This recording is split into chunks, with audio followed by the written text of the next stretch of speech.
So good afternoon and good evening, everyone, and thank you for being here. My name's Ann Pfister. I'm Associate Professor of Anthropology here at the University of North Florida, and I'm Director of the Digital Humanities Institute, or DHI. The DHI promotes collaboration on interdisciplinary projects that combine the use of technology with materials and methodologies from the humanities, fine arts, and social sciences. The DHI is composed of faculty and students across UNF. It's an intercollegial institute bringing student and faculty interests and expertise together through a variety of venues, including today's discussion and several community connections here in Jacksonville. I set a few goals for my 2-year term as DHI director, and as an anthropologist, these include bringing in more social science projects and perspectives and broadening the focus of digital to include technology more generally. After all, in the field of anthropology, technology is nearly synonymous with human culture and ingenuity and is studied as a crucial component of our evolution as a species. In other words, technology is something that makes us very uniquely human. I'm also interested in underscoring the importance of public scholarship. Today's presentation, Ethnographic Filmmaking as Cosmopolitan Product, is part of the quality programming that the DHI has been able to support in the last few years. So before I introduce our guest, we gratefully acknowledge that the University of North Florida is on the unceded ancestral homelands of the Mocama-speaking Timucuans.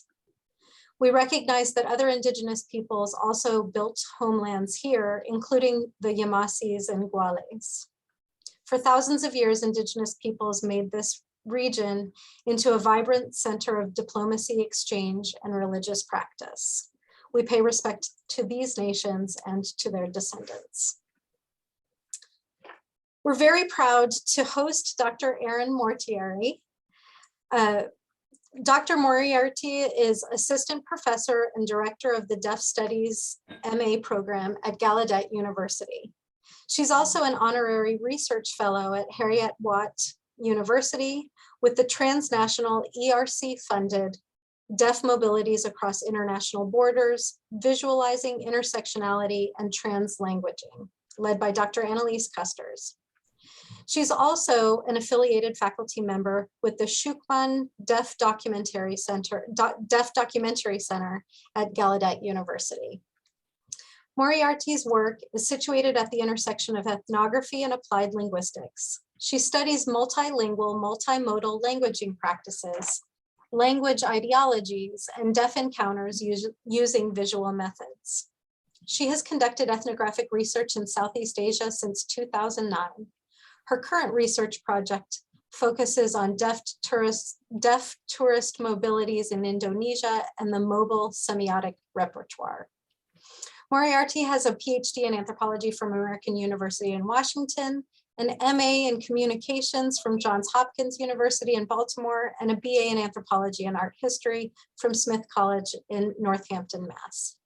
In 2014, Moriarty Harrelson was one of 6 people in the first cohort of the Fulbright National Geographic Digital Storytelling Fellowship, where she conducted field work in Cambodia. It is my pleasure and honor to introduce Dr. Moriarty now.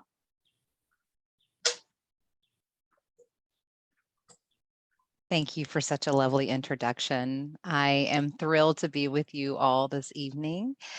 And Anne, you and I met back in Chicago, I believe, and it was so nice to, see and make a connection with you face to face here again. So today I'm going to be giving a presentation about the filmmaking, and please let me know if I need to slow down or speed up. You can share comments in the chat if you need. So I'm going to go ahead and start sharing my screen. I do have a PowerPoint. I'm also going to be showing you several clips from footage. Zoom can be a little weird when we share clips. It can sometimes freeze up and pause. So I'm also going to include the link in the Vimeo link and the specific moment that you can scroll to so that you can watch it on your own device if for some reason Zoom isn't sharing it smoothly. So with that caveat, I will begin.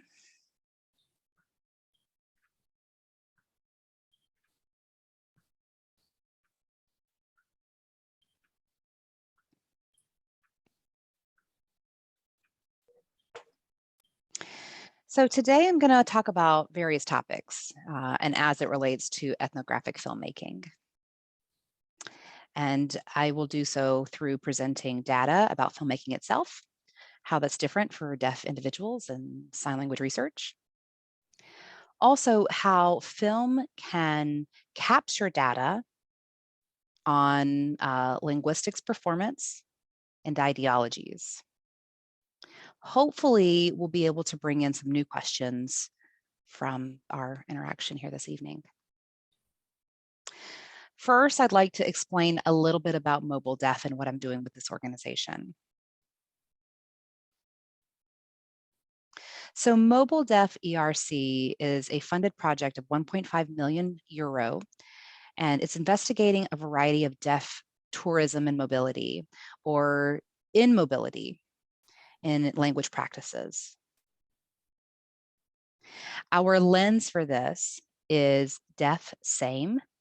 That feeling of deaf same is the topic of a book from 2015, the title of the book from 2015. And the concept is we see a lot of international deaf people often share this sentiment, that sentiment of you and I are deaf, and that means that we can connect on a level that supersedes borders and language and differences. But that is an ideology. We all know, as anthropologists, that ideology almost never matches reality. So people often will hold an ideology and try to connect on the sameness that we have, but still have important and real issues like power differences, unequal access to resources, and oppression. We often saw the phrase, oh, it's such a small world. We saw this often with transnational encounters amongst deaf people. There's a long history of deaf studies research that focuses on this, but it's been focused specifically on short-term privilege mobility, like specific project work, conferences, sports like the Deaf Olympics. So this research project focuses on different types of mobility and immobility. We're also looking at forced migration, labor migration, and things of that nature, professional mobility,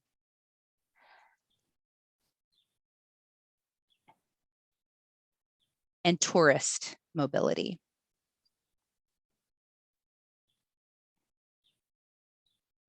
So the purpose of this is to look at the question, what is cosmopolitanism? This is the sign that I'm going to use for cosmopolitanism. This is a BSL or an international sign creation. So it's not something that we'll use or you'll see being used in American Sign Language, but this is the sign that we've created for cosmopolitanism. So that is, in short, what deaf mobility is. So part of the work that we do with MobileDeaf is that we work on deaf ethnographic films and filmmaking, which is a new genre. Historically, there's been films about deaf people, films that had deaf characters in them, topics that focus on deafness, like the recent movie Coda that has just been released. But ethnographic film is different. So it's a new genre that we've been working on at MobileDeaf.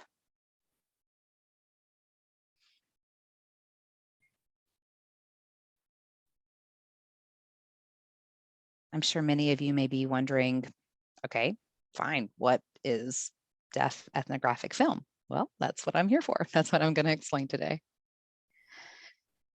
Deaf ethnographic filmmaking is research just like any other ethnographic film. It's always research-based.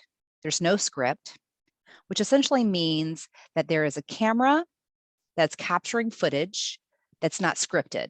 So nobody's telling anybody what to do or how to behave. What is distinctive of deaf ethnographic film is that there is technology, filming technology, that really captures the entire body and how the body is being moved when they interact with others. So I went to film school in Manchester, the UK. They have a well-known visual anthropology program there. So I went there for filmmaking school.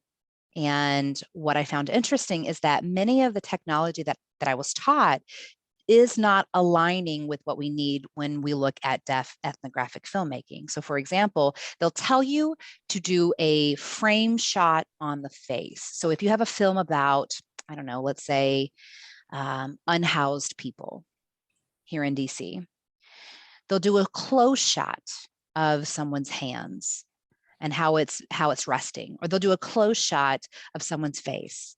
And that doesn't work when you're looking at how deaf people communicate. You miss essentially everything. So that's a big key difference of how deaf ethnographic filmmaking stands apart from typical ethnographic film. Another important issue is accessible information, accessible dissemination, and how that plays into general scholarship. Oftentimes, deaf people throughout the world have various levels of literacy. They use different languages.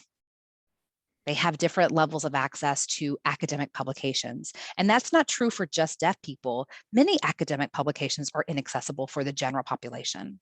And so that's the reason why we decided to do filmmaking, because we want to make sure that our data is more transparent and that it's more transparent about our perspective and our standing as anthropologists, our communication skills, our language use, and those types of considerations. Because oftentimes people who are doing the work in deaf anthropology or in sign language linguistics don't talk about their own fluency with language. And that information is typically left out of the articles that you see published. And that's important to know. It is important to know if the interview is happening through an interpreter or directly with the interviewee. And how is that interviewing happening? Who's involved? Is communication happening on an effortless level? So that is the reason why film is so crucial for deaf ethnography, because you can actually see the data. The film itself is often shaped by the deaf gaze.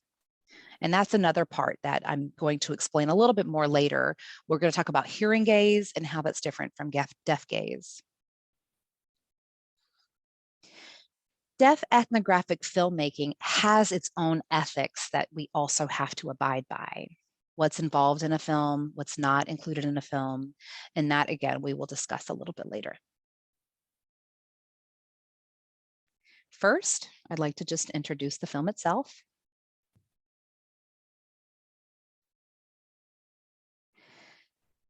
This film is based on 7 months of fieldwork in Bali, Indonesia. I went to do my fieldwork there to look at deaf tourists and how deaf tourists would interact with locals, what would happen in that encounter, and what shapes that encounter. So what type of language practices do people include, and those types of things. That field work was done in 2018. I followed 2 deaf tour guides. I also was involved in various deaf tourists of various ages, groups. Some were solo travelers, some were traveling with their families, some were traveling with their partners. And so I was the nosy anthropologist asking if I could crash their holidays, essentially. Luckily, they agreed and let me tag along. So essentially I would follow them around and conduct interviews as they did that. So I did 7 months worth of field work. And then at the end, the last 6 weeks, we had a film team that joined us to make this film that I'm going to introduce.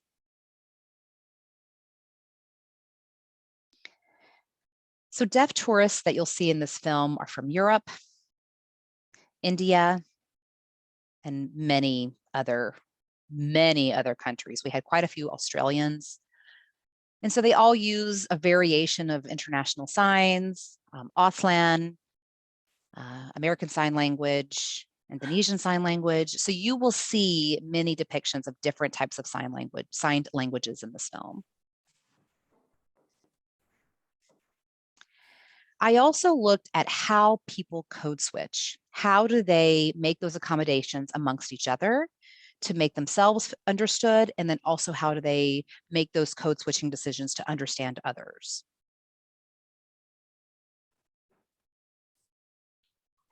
So first, I want to talk a little bit about what deaf tourism is. So the concept is deaf glocal circuit. So this is an experience that, many deaf people will visit deaf schools, for example, or deaf villages, deaf businesses, deaf-owned restaurants. All of that is, the goal is the encounter. So the encounter is the heart of that tourist experience. And so that encounter is one of the most valued and the most commodified and essential part of that tourist experience. So it's between the self and the other. And so that encounter is immediate, it's embodied, and it's geographic. People who have capital, who do travel, who involve themselves in these encounters, are also experienced by the people who were already there or here.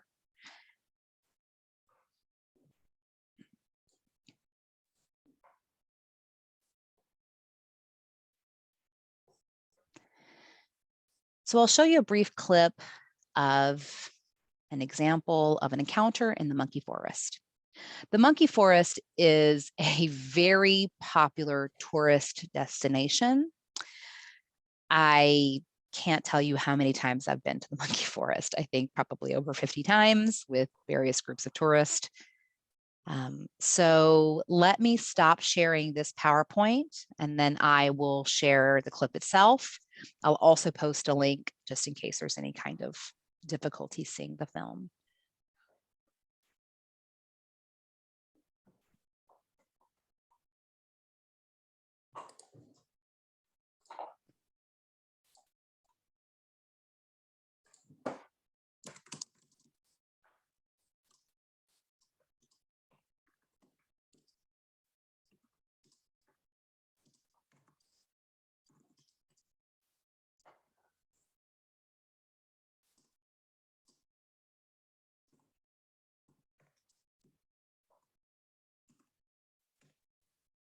Is everybody able to see this okay?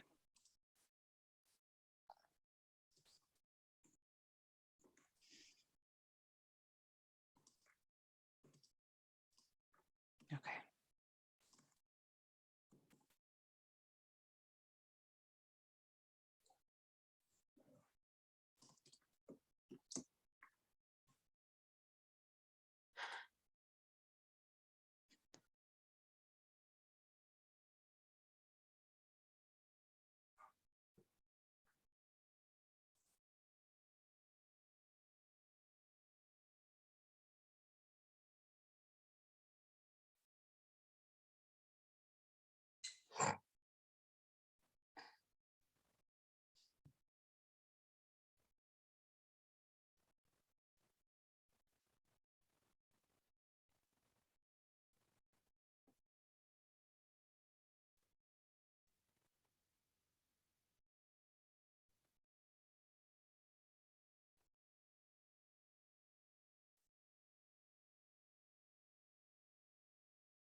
So I realized that I started that film a little bit too soon. What I should have done is started with the monkey forest portion of it. So the point of sharing that video is that, or that particular clip, because there's different layers present. One, you can see how the woman, this deaf woman from Germany, her boyfriend is Calvin, a deaf man from the US. And they're traveling as a group of international deaf people to go to the monkey forest. This woman has a very special cream. You saw that yellow tin that she referenced. And what was fascinating about that moment is that the monkey took the tin of cream, and the woman tried to communicate with a hearing man who worked at the monkey forest, who's from Bali. And this hearing individual does not know sign language. And the woman is using gestures to try. She immediately goes through a whole host of different strategies. So she gestures, she points, she vocalizes a little bit. She tries different strategies to communicate to this hearing gentleman that the monkey stole her tin of cream. And this is one example of what film can do for the analysis of language use. It really shows that deaf communicators will use various strategies that are varied and almost unconsciously. The sequence happens so rapidly. She did several examples of strategies within 30 seconds. And so that shows how deaf people are thinking through how to make themselves understood and how to achieve a particular objective. In this case, it would be to communicate. So that was a fascinating moment for me as a linguistic anthropologist who uses film, and it helped to indicate that communication is so much more than just language. It's not just having a language or several languages, but it's really multimodal strategies that are being used. And it's all based on the innate human need to communicate, to understand, and to be understood. So in that brief clip, that led to a very deep and rich insight on ethnography data. Now I'm going to go back to my PowerPoint.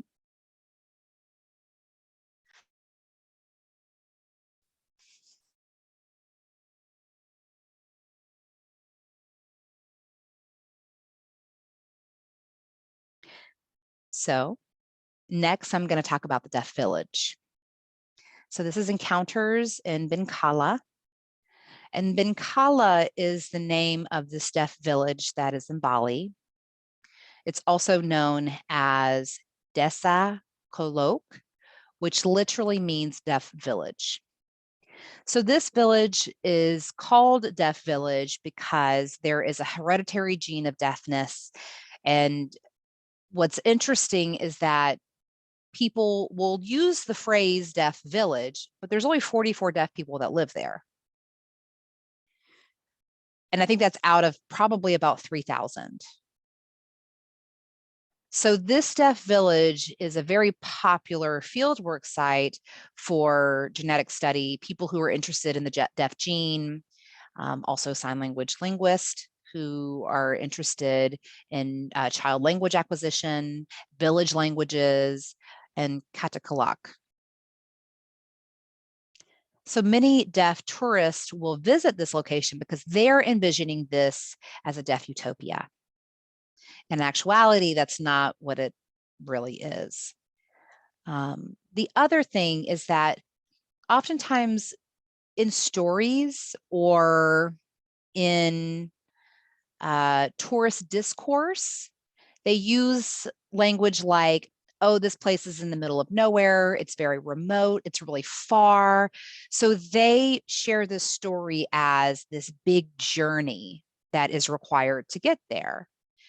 It's 3 hours north and it's off of a main highway. That is what's actually the truth. So, but I think it's interesting how it's framed as being so remote and hard to get to. It's almost as if it makes it more special and it makes it more exotic. So that's just one example of tourist narratives and how people frame this village in particular.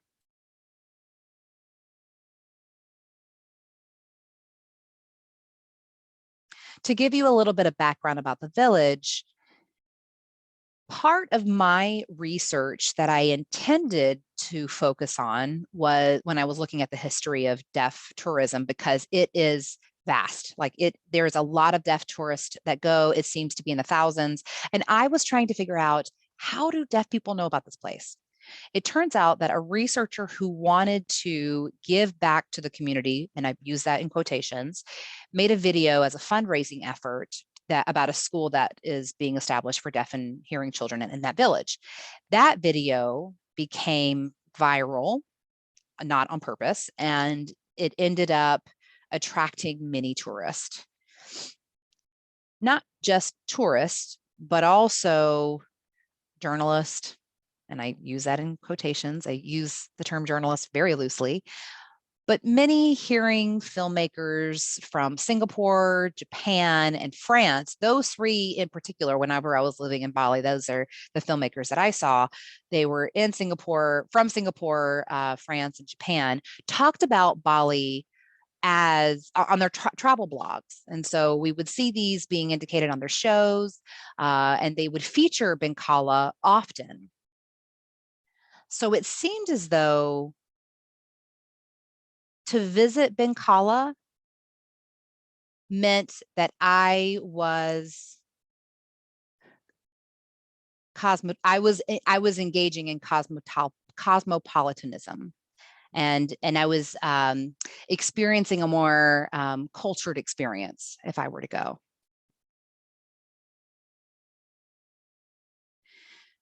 Now I'm going to show you another clip.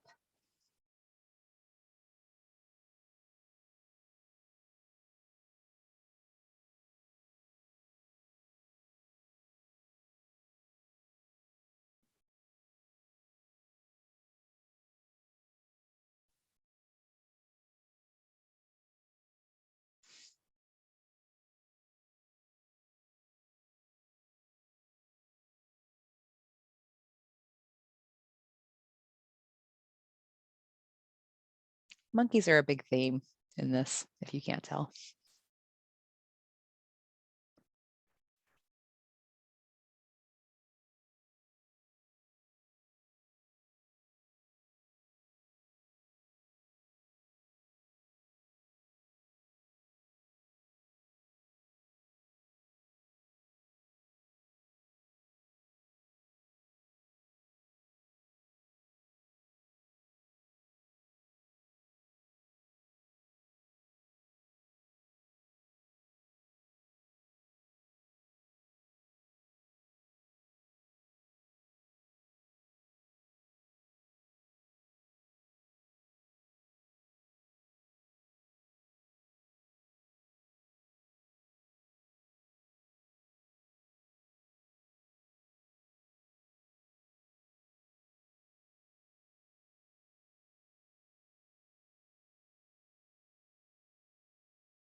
So that was a long clip, but I think it's important to take some time to talk about this particular one because there were so many layers present.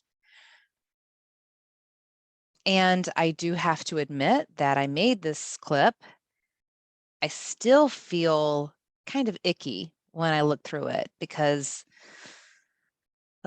it's there's so many people that are in the film.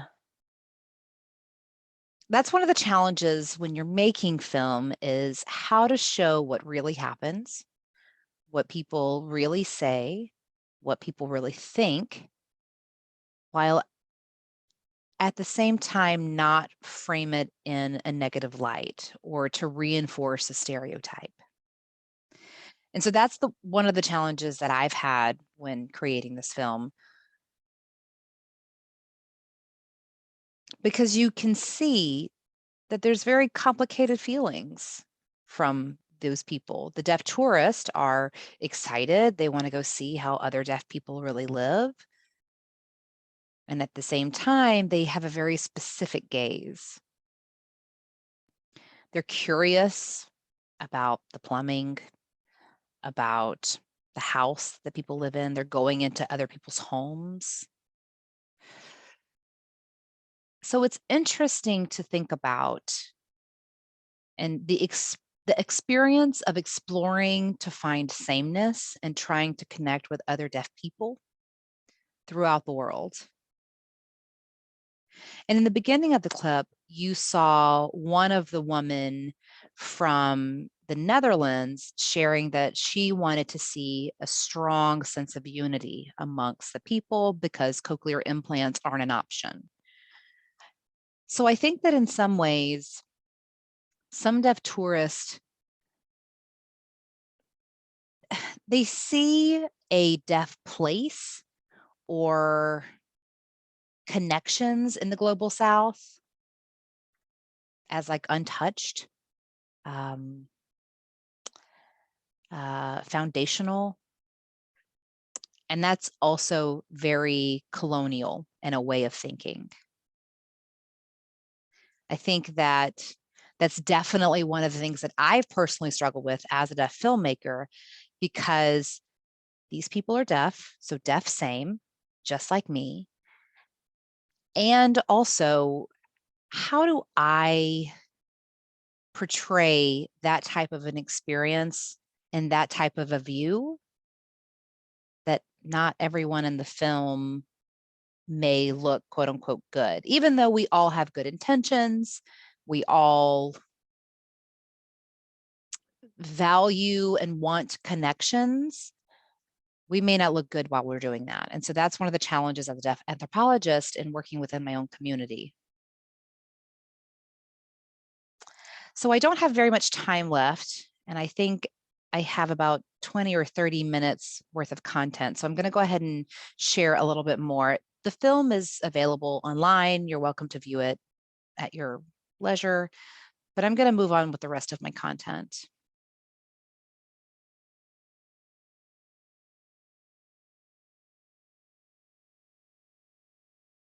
So we've talked about the deaf gaze.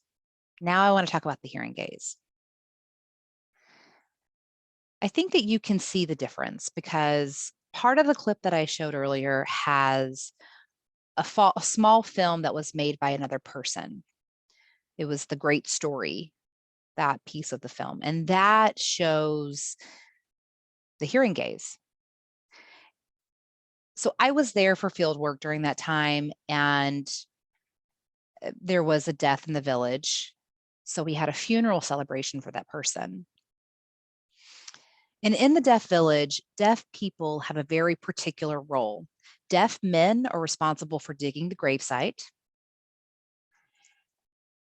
And there's different reasons why. Some villagers say that it's because they can't hear the ghosts that are in the graveyard. So they're not afraid when they dig the gravesite. Some say because they're physically strong and they're not afraid because they're physically strong. So I went to the ceremony, and I, again, myself as a deaf person, I noticed that there was a film crew from Japan and they were interviewing the hearing leader of the village. I couldn't understand what was being said. So I asked one of the hearing people to interpret for me and tell me what was being said in this interview. And that was a really interesting experience from my access point as a deaf researcher, and how I am like deaf villagers, because you would see this deaf man in the background digging a grave while there was another person talking about him, and he had no idea what was being said. So I demanded access. I was the one that said, somebody needs to interpret what's going on. I want to know what's being said. But the deaf man digging the grave didn't do that. And I think that's where there's a difference between a deaf film team and a hearing film team. Because all the film and TV shows and videos that are being produced about the village, there's always hearing people talking about the deaf villagers. You never see deaf people talking about themselves. It's very rare.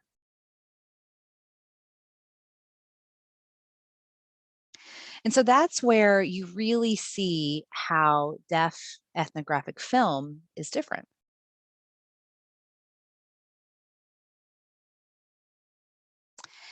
So yes, there are differences and still some challenges.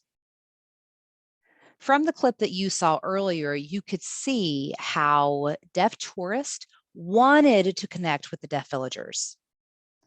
The challenge was there were still barriers. I experienced this as well. There's not that many interviews that I could include in the film, the interviews that I conducted with these deaf villagers, because, for example, I would interview the villager, and at the same time, it seemed that they sort of glaze over all researchers as representing the same thing. So they would show me deaf babies, they would show me their signs for things, they would talk about the deaf gene, and they do so because that's what their experience has been with previous researchers before me. So it was interesting to see how they are performing for the camera in different ways. So they would sign for the linguistic researchers, and that sort of thing. So that's part of the reason why there aren't very many interview clips, unfortunately, I'm sad to say, in the video. And part of that is because my own limitations with Katakulok, the language that they use. I learned it, but not fluent enough to be able to have a fully fledged communication conversation with a villager. I had enough to be able to get by, but not enough to get real deep, rich data. And so that's the reason why it's not included in the film.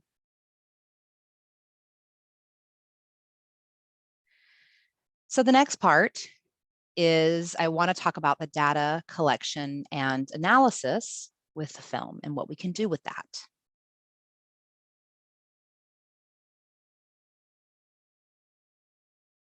So deaf ethnographic film was a collection of hours and hours and hours of footage.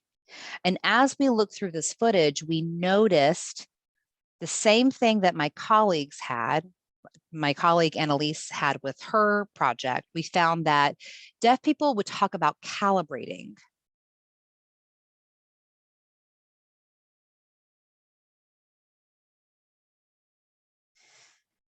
And in the interest of time, I'm going to skip this clip, but I will talk a little bit about calibration. It happens a lot. It happens a lot in deaf international spaces. There's an international sign. There's a multimodal calibration. They'll often use iconic, transparent signs. They'll also incorporate different signed languages as they communicate. Repetition, duplication is really important. Making edits as you sign, and an informal translation as well. So for example, let's say there's a group of signers. It doesn't necessarily have to be deaf people, but a group of signers. If one person doesn't understand something, the person next to them will try to clarify.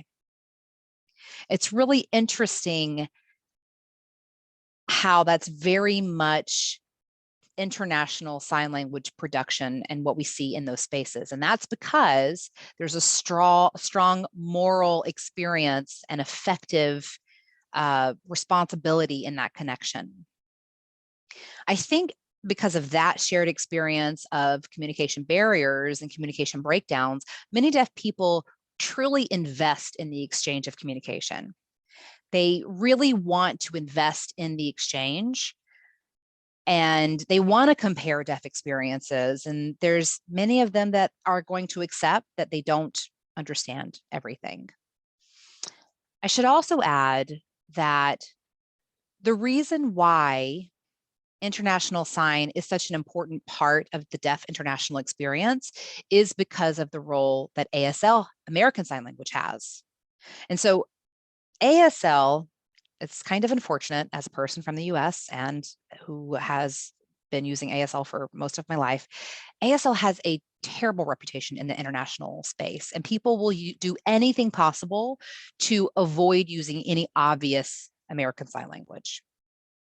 And it can be really interesting to observe how deaf individuals, deaf signers will twist themselves to each which way to avoid using an ASL sign, because it feels though that it's colonial. And so that moral consciousness and understanding of calibrating is to show respect for other signed languages. And that's very much a part of what I call the deaf cosmopolitan experience.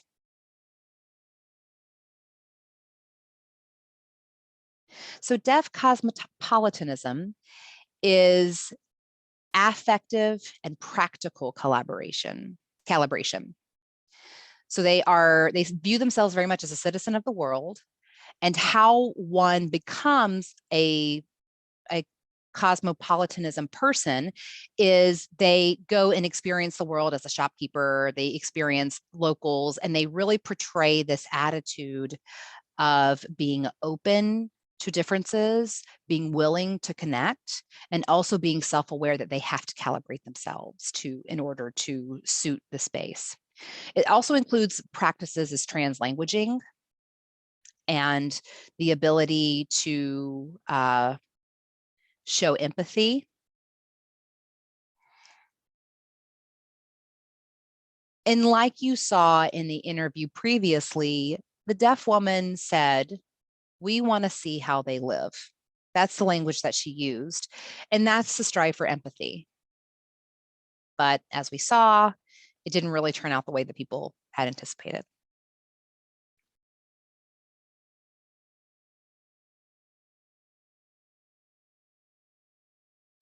So calibration, alignment, and languaging is such a strong component, and it's a strong metaphor to describe deaf language practices. And calibrating is the theory that comes through in the film data that we have. We have data that we could see what people are doing first and foremost, how people are calibrating and aligning, and how they talked about that experience. So those two things became a new theory that emerged from this filmmaking process.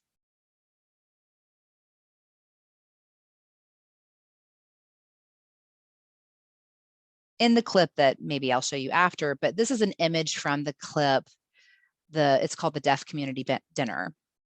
And in this part of the film, there is a deaf tour group.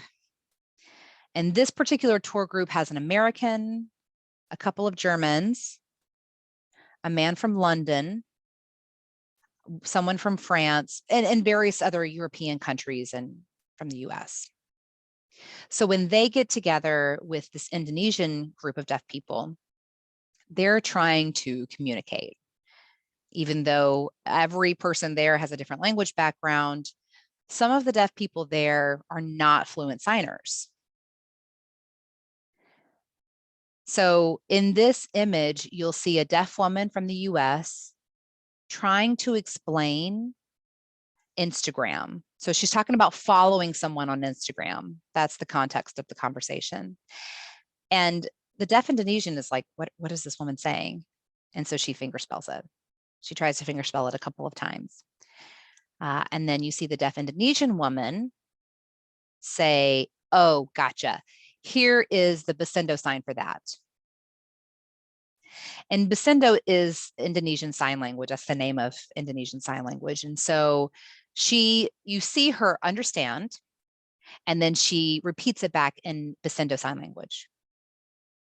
Then they start to compare everyone's sign. So somebody would say, oh, well, this is my sign for Instagram. And then somebody from a different country would say, this is how we sign Instagram. And so that is how they calibrate to each other. They then get to an understanding from there.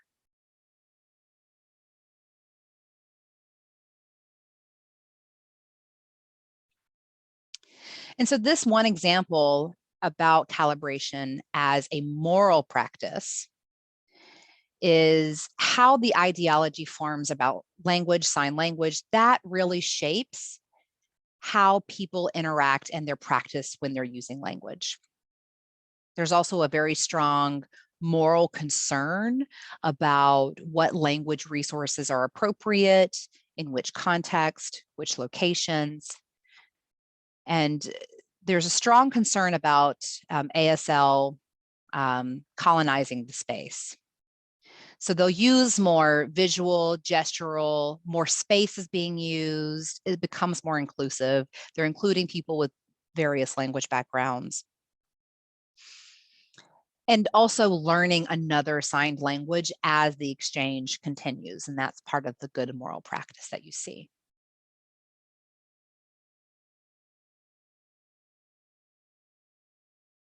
And here's another example.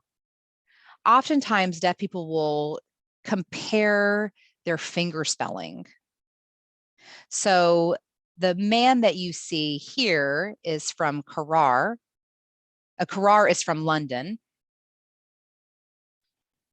And he is learning Basendo finger spelling at this moment. He's also using American Sign Language and British Sign finger spelling as a bridge, because Indonesian, so Basendo finger spelling is very similar to BSL and their finger spelling modality. So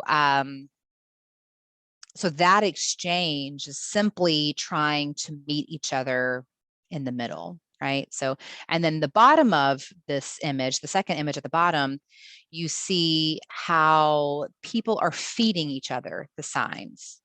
So if there's a situation where, so this guy who's Balinese, he is trying to fingerspell this word Lombok, and then you see the Indonesian woman go, oh, this is the sign for Lombok, which is an island. So these are different strategies that people use in the goal of connection.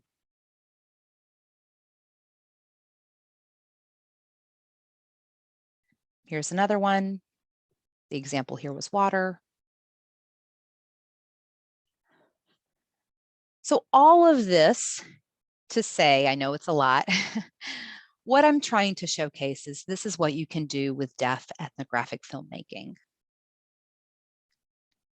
The data itself becomes visible.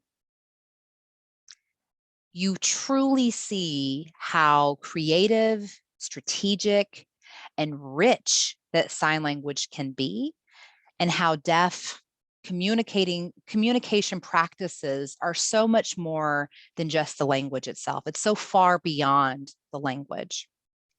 And that's how you can start to balance the articles that are being published, the films that you see. Of course, we have to publish things. As academics, that's part of our expectation and responsibility. So the articles that you see published being paired with the film is a really nice combination. In articles, we can use a theory framework more obviously. The analysis is there pretty clearly. Articles have more details of strategies being used. Film, however, you can see the data for yourself.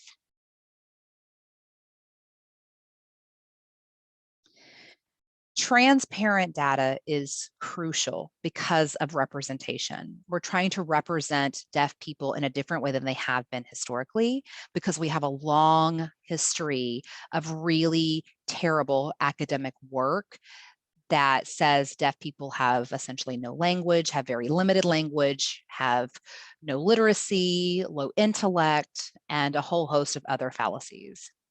So with film, you can see that that is inaccurate, completely false. Film is also more accessible to a deaf audience.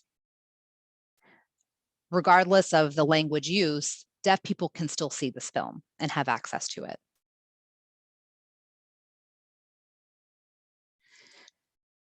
So in conclusion,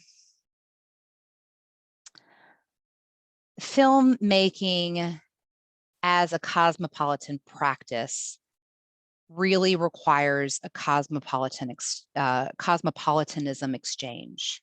You can see the process of calibrating, of aligning in the film. You can also see how that theory of deaf same doesn't quite work. You can see that with deaf people in the film. You can also see it with me as a researcher when my limitations are present, like my ability to use the local language. So that's where my perspective, my thinking, my ethics really come into play. I think that filmmaking is an ethical way to do research when you're talking about research done on deaf people.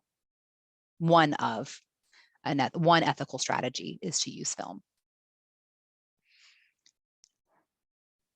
So that is it for my presentation. I think we may have some time for Q&A, so I'll go ahead and open it up for some Q&A.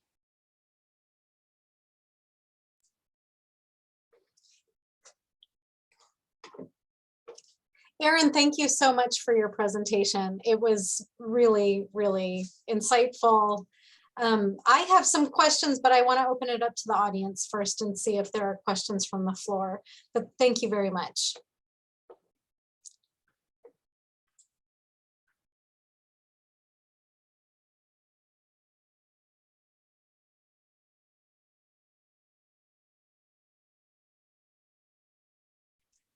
I just want to give everyone a moment. If you may turn your cameras on to sign your questions and the interpreters will help out. You may voice and the interpreters will help out.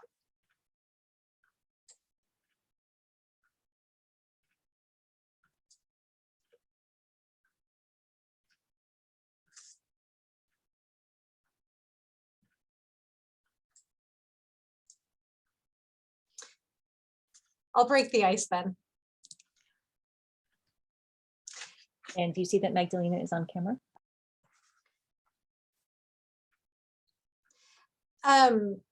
So Erin, again, thank you very much for the wonderful presentation.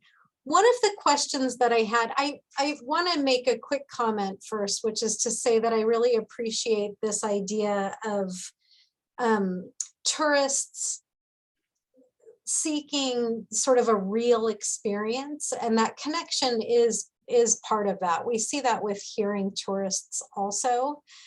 Sometimes it's in the distance that you travel, that you spoke about with getting to the deaf village, right? It's the, arduousness of the journey that makes you feel like, you're doing something off the beaten track or whatever else. And I'm curious, I think that that's a sort of a tourist gaze in many ways. There are certainly differences that you point out. There are differences maybe between the deaf gaze and the hearing gaze, but I think that that's also sort of a tourist gaze. And I wonder if you also interviewed the people at Deaf Village about their experiences with these tourists, and if they talked about deaf same in some of the similar kinds of ways. And I do see other hands up too, so I'll mute myself now.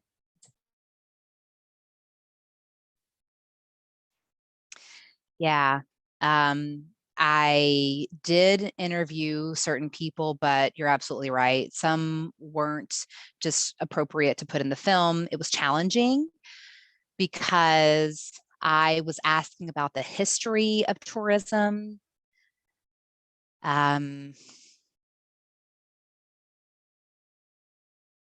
So I had to try different strategies. I sat with a deaf villager and went through their photo album. And so they were showing me things in their photo album, and I could see photos on their wall in their home. Many of them were photos of tourists and researchers, which is another way of using visual methods for conducting an interview. So I would point to this picture and I would ask what the story was behind it. When was this picture taken?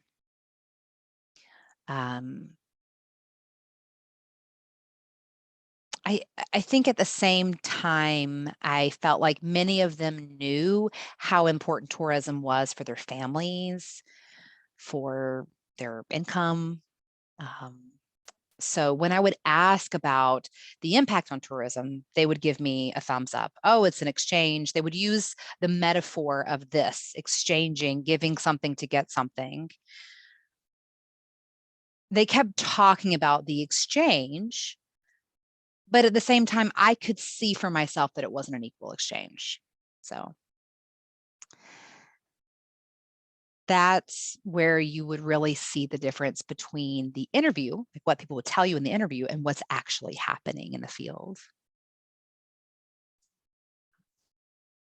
Thank you. I'll go on to, there's a question in the chat that I'll go ahead and read if you like. Erin Marie says, I was wondering more about how you did the ethnographic filmmaking process and how you worked to incorporate deaf gaze into it. Also, do you ever work with local deaf filmmakers? And she apologizes, she's not in a space where they're not in a space where they can turn on their camera. Yeah.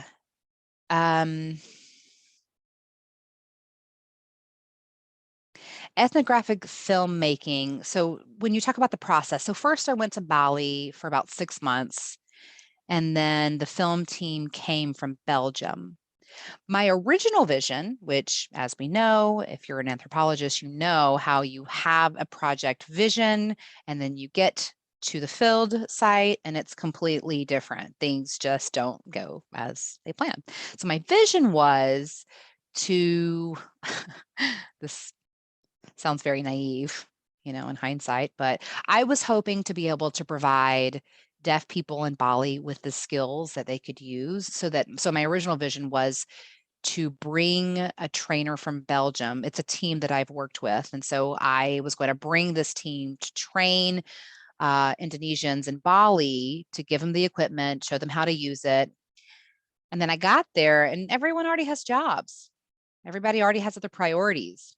So no one was really interested or motivated in being a part of that project. So my vision of using local filmmakers wasn't possible.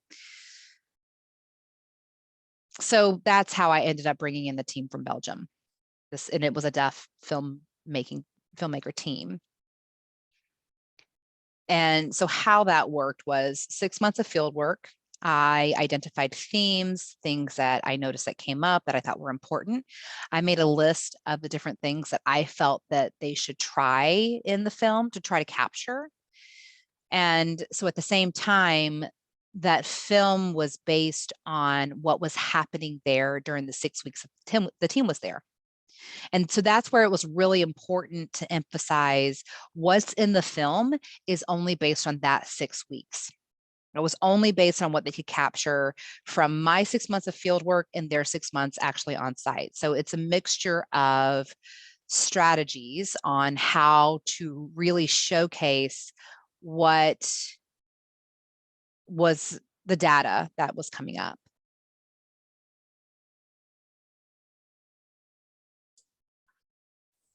Fabulous, thank you. Amber has a question. Amber's got her hand raised.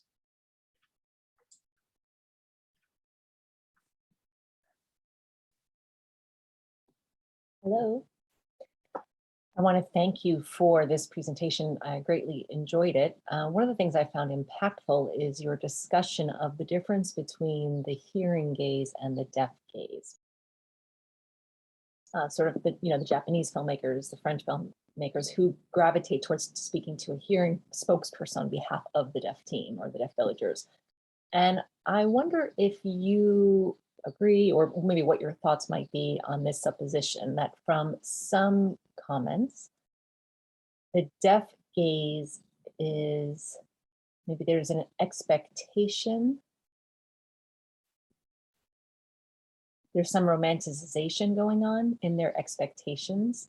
There's something sort of romantic, of what they're going to see, of what this wonderful deaf strong community is going to be like.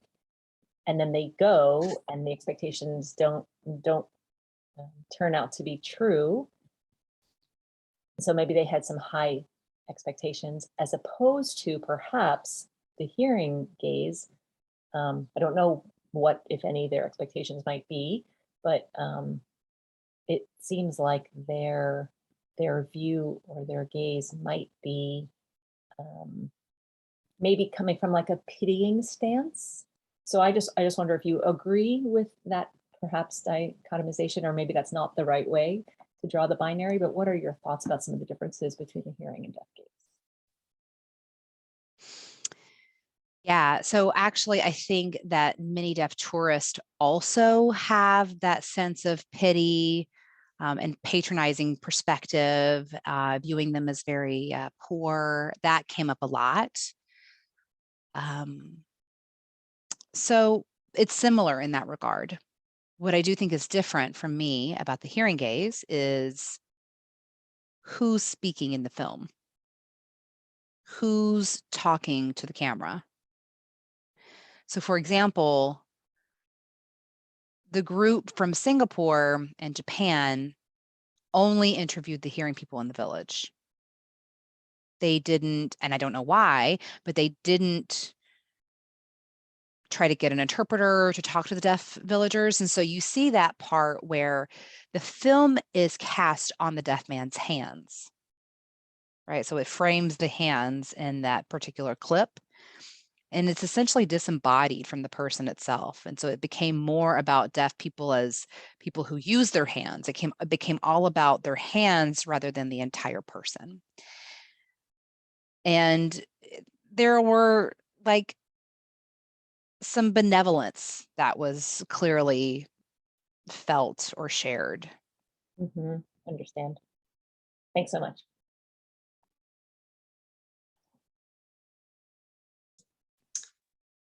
Can we go to Magdalena with her hand raised?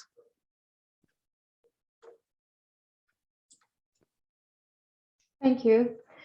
Thank you. It was really amazing and illuminating presentation. I also have a question regarding the deaf gaze. It really caught my attention. And my question is, if you consider deaf ethnographic filmmaking as a deaf gaze, and do you consider having being the someone who has or presents this deaf gaze in research, and do you use it as a research tool? And finally, if this research tool, if you agree with this, can be used in research, in ethnographic research in general, not only in deaf communities, but also in hearing communities. Yeah, that's from me. Thank you.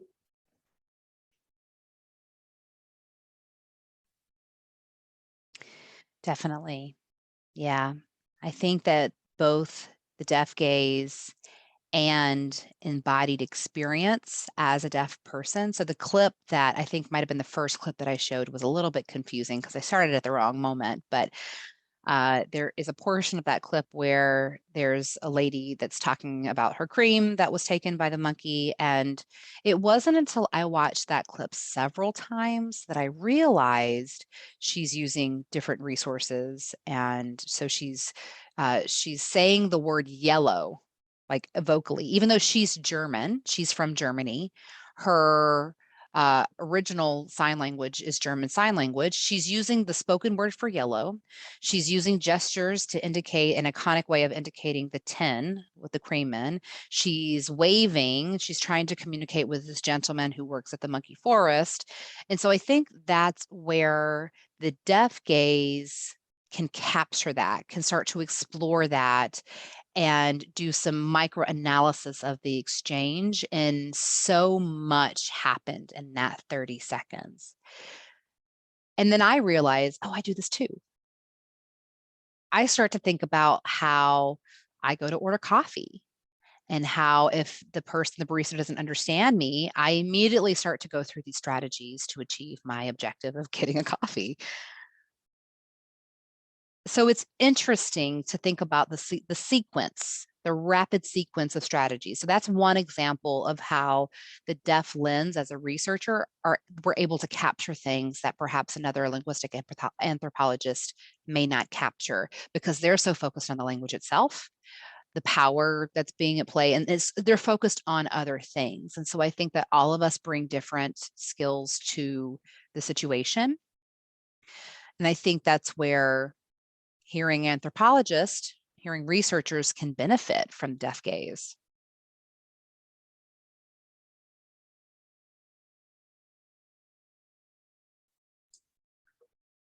Wonderful, great answer and great question. Thank you, Magdalena. Bill Moody in the chat writes, how do you see the IS used in international conferences like the WFD differs from ethnographic film communication in signs? And we might remind the audience who may be unfamiliar that IS is International Sign and WFD stands for World Federation of Deaf. Yeah, I really appreciate my colleague Annalise. She is an expert on international sign. And yes, the IS that you see at WFD is quite different because it's more conventionalized. It's been repeated more, so it becomes more standardized. I know oftentimes the same people go, there are interpreters present.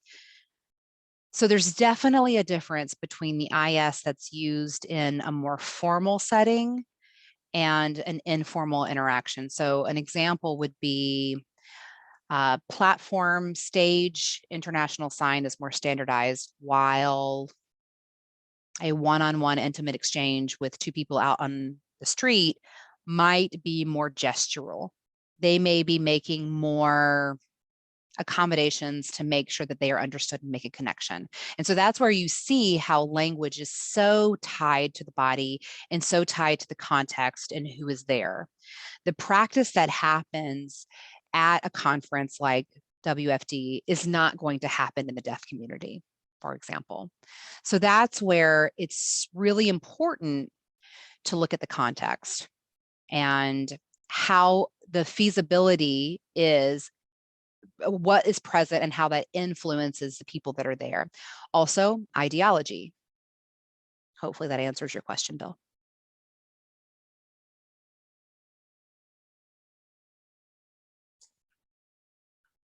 What other questions or comments might we have?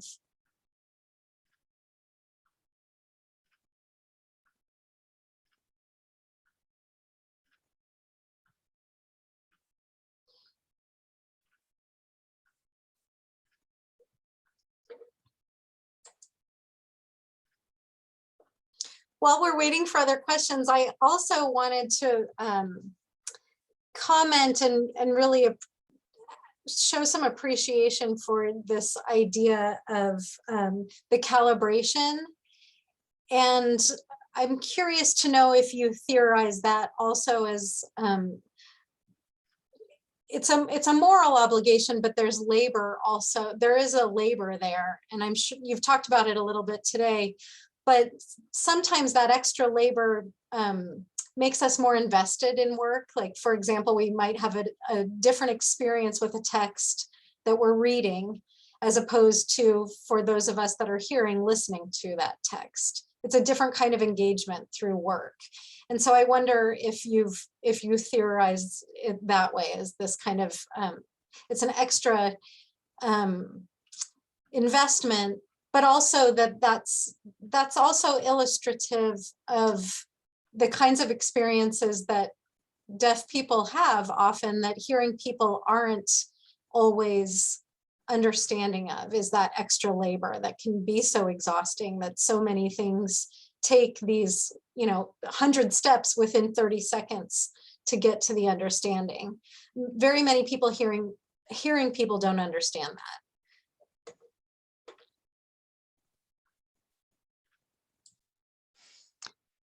Yeah, I think that is one thing that Annalise definitely discovered. Also, Mara Gren, who has done beautiful work, amazing work. So Mara has inspired a lot of my thinking, Annalise as well. So they talk about how IS in informal settings, there's an investment in labor that's there, and that's why it's so important to value that, because IS is more about the process of calibrating, and that labor is part of the joy. That's part of the fun. That's part of the drive and the interest of IS.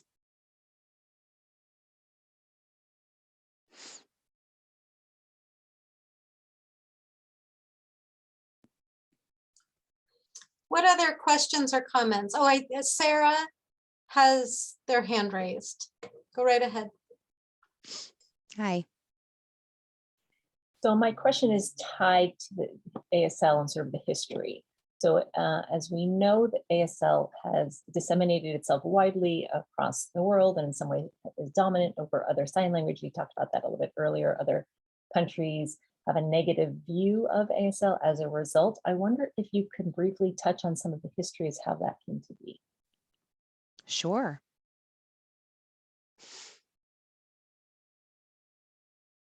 Yeah, so ASL is one of the most documented languages. ASL also is used in mission work and mission contexts. It's also very centralized at Gallaudet University. It's the world's only university for deaf people. So people who graduate from Gallaudet go to home, and that could be a different country, or they do mission work. They go and establish deaf schools in different countries. So it's a combination of different things.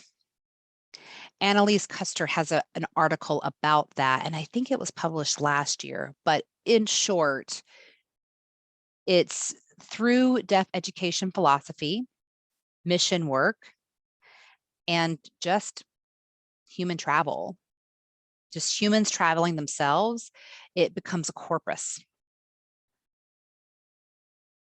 One woman from the US has become an ambassador, so to speak, an unofficial ambassador for total communication.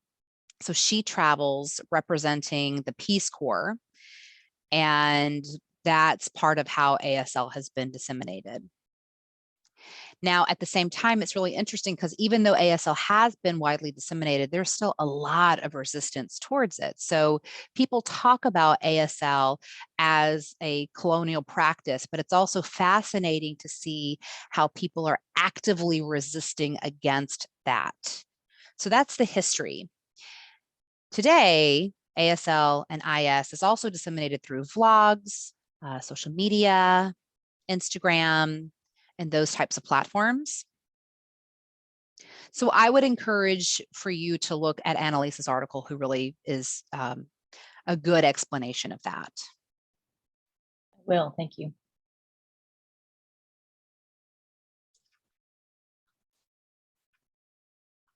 Thank you again. Am I missing any hands up?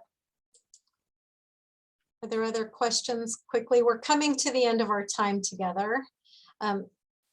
I just want to thank you again for your time and the preparation you put into this. We will make the video recording available through our DHI website and webpage on our past events. So we're happy to share your work more broadly that way, and continue this discussion, as I'm sure many of us are inspired to do. Your presentation really has given us all a lot to think about. And I also just want to say a word of thanks to our interpreting team, Sarah Blattberg, forgive me, and Shret Gallaudet Estes of Gallaudet Estes Interpreting Services. Any final comments from you, Erin, or the audience? It's really hard to capture all of the nuances. I think I might have glazed over some things. So please do watch the film. We also have an FAQ page, which explains a bit about how we made the film on our website. It's mobiledeaf.org.uk. So the film is there.